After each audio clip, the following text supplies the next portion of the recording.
አንዳንድ ጊዜ ሰዎች ራሳቸውን የሚያጠፉት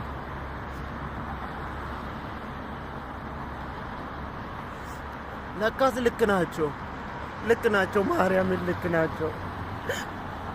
ማርያምን በዚህ ልክ የሚከፋ አይመስለኝም ነበር። ቤተሰብ ሳይኖር ሲቀር ብቸኝነት ሲሰማ sirriitti beektu TikTok irratti yeroo baay'ee sirriitti ni beekama jechuudha. Yeroo girriin faa ka'u sirriitti beektu baay'een keessanii. Anyways garuu baay'ee tokko na gaddisiise viizaa hojjetachuun haga kana ulfaata jechuudha. Dubaay keessatti jechuun viizaa hojjechiifachuun firii viizaa jechuudha. Akka ani isa dhaggeeffadhetti namni yeroo boo'u sirriitti waan qulqulluu hin haasa'u miiruma keessa isaa jiru seenaa matattaraaree boo'a malee an akkas hin ta'e hin jedhu yeroo boo'u. Garuu yeroon isa dhaggeeffadhu viizaadha. Firii viizaa hojjechiifachuun haga kana ulfaata. Dhugaa waaqaan salphaan si'a bara. Mucaan kun amma waggaa 7 qulqulluu hojjedheen jedha. Diraamaa gara 92 na nyaataniiru viizaa manaa hojjechuudhaaf jedhe. Namni kamuu viizaa naa hojjechuudhaaf yaalii godha. Firii viizaa dhaga galee deebi'uuf jedhe. Maatiin koo baay'ee yaadeedha, keessattuu haadha koo yaadeedha. Osoo isheen arginii na jalaa duutii laata jedhee yaade. Yeroo baay'ee na waamtee dadhabnaanii achumatti nagaa ta'e naan jechuu jalqabde ammaa jedhe. Duraan maatii baay'ee waan hin qabu natti fakkaata. Amma garuu maatii hin qabu. Baay'ee rakkadheera. Namoonni baay'een kan of ajjeesan sirrii isaaniitii jedhaa jira bara. Nagaan siinqaa tokko hojjamtoota hordoftoota kaakuutuu beekam jirtu nagaa keessanii ani nagaa ku galata waaqaa ta'u. Lafa jirtanitti nagaan siinqaa baay'atu. Yeroo baay'ee namni miidiyaa irratti yeroo nama argu jechuudha. Mucaan kun haadha manaa qabaalleetii. Mucaa tokkollee qabaa. Dubaay keessatti mana huccuu wayiiti kan isaan hojjetanii. Yeroo namni akkanatti nama ilaalu dhugaa waaqa waan rakkattu hin fakkaatu. Keessattuu warra biyyaatti waanuma rakkattu hin fakkaatu. Garuu mucaan kun yeroo boo'u kun amma namoonni duraan of ajjeesanii yeroo of ajjeesna jedhan yeroo deemuu nu wayya jedhan ofis ajjeesanii anittiin kolfa ture. Sirrii miti jarri kun maal ta'anii jedha edaa isaan sirrii isaaniiti. Nama isaan hubatu dhabaniitu rakkoo isaanii jedhee kun olaala sirriidhuma isaaniitidha jedhaa jira. Ani yoo maal godhee of ajjeesuu naa wayyaa jedhe bara. Waan naa salphatu dafee of ajjeesuun barbaada waan naa salphatu. Amma fuuldura kootiin iddoon dhaabbatee viidiyoo ofirraa bukaraa gubbaadha argitaniitu. Fuuldura kootiin bahaarri jira, gaamoonis jira, daandiirras dhasii. Sakamtu naa salphataa jedhe dhugaa waaqa baay'ee tokko na gaddisiise. Kana keessatti an kan hin jedhu firii viizaa hojjechiifachuun birrii hamma kana nama fixaa baay'ee ulfaata akka ta'een argee jechuudha. Diraama 90,000 hamma 92,000tti fixeera jedha mucaan kun. Nan hojjedha naaf haa hojjetamu firii viizaan jedheen galee maatii isaa ilaalee deebi'uufi dhaga. Galee deebi'uudhaaf jechuudha. Dallaalaan nan nyaanne hin jiru jedha namni nan nyaanne hin jirudha. Waggaa 7 qulqulluu ilaali. Waggaa 7 qulqulluu. Baay'ee rakkadheera amma garuu jedha. Baay'ee tokko nama gaddisiisa dhugaa waaqa. Namni dhugumayyuu yeroo yaalee waan tokko yaalee yeroo dadhabu ofirratti murteessa. Mataa isaa irratti murteessa dhugaa waaqa. Yeroo kana gaa namni akka kana yoo namni isa gargaaree furmaata isaa kenneef hojiin dhaabbate malee yoo namni cal jalaa jedhee dhugumayyuu akka warra of ajjeesanii of ajjeesaa jechuudha. Yoo namni birmateef garuu rakkoo isaa kana furuudhaaf yoo namni bira gaheef garuu inuma furamaaf. Na baay'ee nama gaddisiisa dhugaa waaqa jireenyi biyya ormaa dhiirri keessattuu dhiirri baay'ee ni dhofkata yeroo baay'ee jechuudha. Dhiirri dafee hin boo'u dhiirri akka dubartiittis hin boo'u yoo aariidhuma malee imimmaan illee hin buusu dhiirri akka dubartii miti. Nammatuma kolfi nuti kolfi keenya boochatti jijjiiramuu danda'a. Ituma boonyummaa kolfuu dandeenya. Miira wal fakkaataa lama wal faana qabna isaan garuu akkasumatti. Yoo bo'oon waan sirrii waan isaan keessa jirutu imimmaan isaan buusisa. Imimmaan dhiiraa jedhama. Kanaaf walumaa galatti biyyi ormaa baay'ee tokko ulfaataadha. Waan isaan haa gargaaru, waan hunduma keessanuu haa gargaaru malee biyyi ormaa baay'ee ulfaataadha. Nan gala jettee akka barbaadde kaatee zau jettee biyyatti galuu hin dandeessu. Na yeroo kana immoo namni biyyatti galee biyyatti hafuu hin barbaadu. Baay'ee ulfaataadha. Jireenya biyya namaa fi qulqullina biyya namaa sana baree biyya keessa galee cal jedhee jiraachuun baay'ee namatti ulfaata. Isaan kun immoo warra ala hojjetanii waraqaa hin qabu jedhe mucaan kun humaa hin qabu. Egaa hamma kana jiraachuun isaayyuu baay'ee gaariidha. Osoo homaa tokko rakkoo keessa hin galiin jechuudha isaanuu.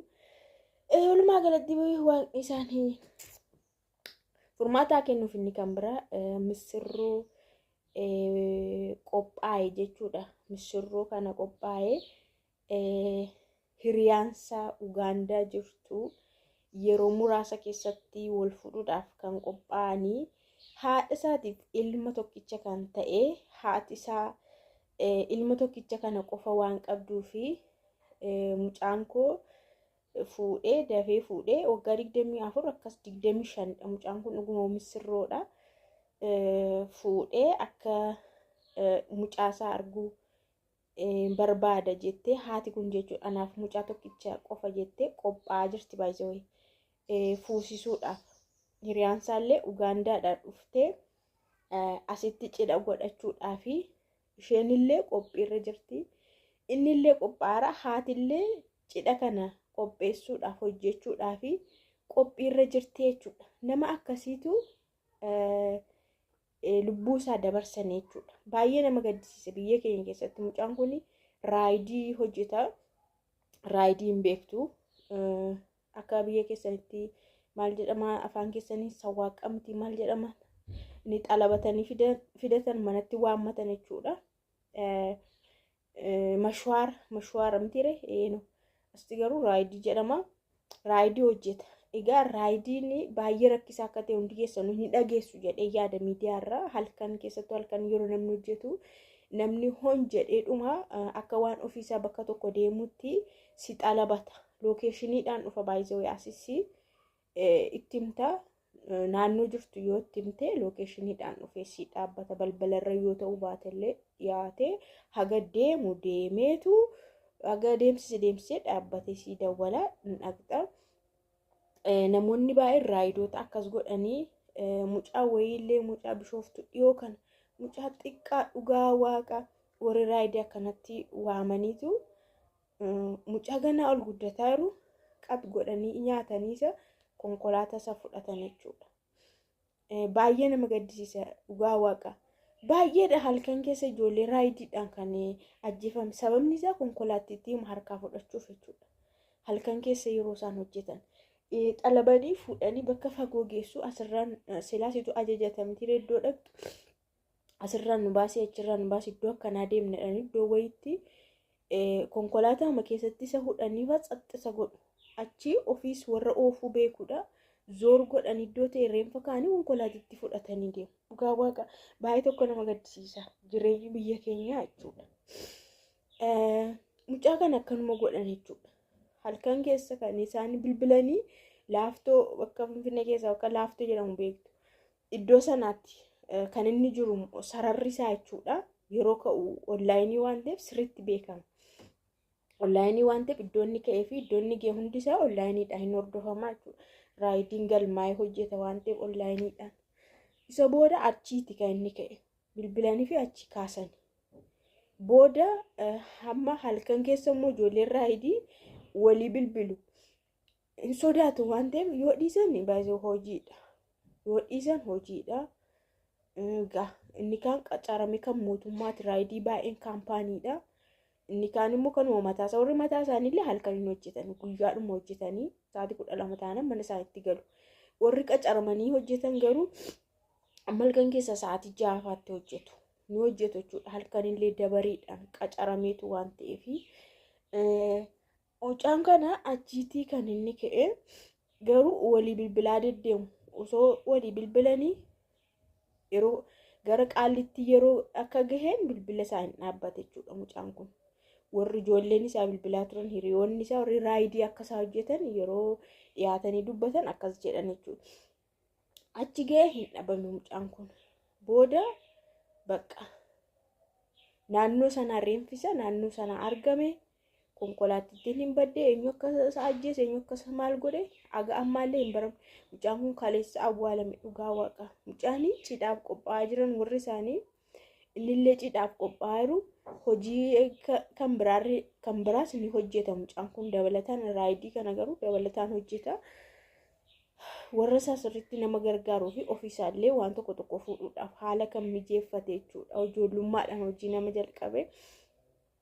Baay'ee nama gaddisiisa dhugaa waaqa. Nama asiifas miti ijoollee dhiiraa baay'eedha bifa kanaan magaalaa keessatti sababa konkolaattii isaanii qabatanii deeman ishuma harkaa fudhachuuf jecha bakka achuma keessatti affananii itoo meeshaadhaan maan godhin affananii 2-3 ta'anii yaabbatu waan ta'eef daariirra kaanii konkolaataa fudhatanii deemu. Dhugaa waaqa baay'ee nama gaddisiisa akkanatti umurii namaa kootu jechuudha. Warri heermi nyaattonni kuni ofii isaanii waggaa meeqa akka jiraatanii fi akkamitti akka jiraatan garuu waaqayyo hin murteessa dhugaa hin farada dhalli namaa jechuudha. Even biyya keenya keessatti immoo konkolaataan immoo waan guddaadha. Ati borsaa qabattee bilbiluma tokko sirkatti argina kanumaa miti kan isaanii waan meeqa si godhanii asii gadi bool'atti si konkolaachisanii inni kan du'e argamu dhugaa waaqa waanuma xinnoodha jechuudha. Jiruu biyya keenya kana ani hin beeku dhugaa yoom akka seera qabatuu fi yoom akka nagaa ta'u baay'ee tokko nama gaddisiisa. Anu nan gaddeef dhugaa hiriyaansa sun akkam taati akkam jettisi umurii kanaan kun namarra gahuu haadha tokkitti ilma tokkitti qabdu jaadaa mucaa kana akkas gochuun nama haftee qabuufillee ga'a. Tokko godhanii tokkollee hin godhamu garuu ofisama jedhama tokkitti qabdu garuu yoo akkas jalaa godhan baay'ee ulfaata akka kootti dhugaa waaqa.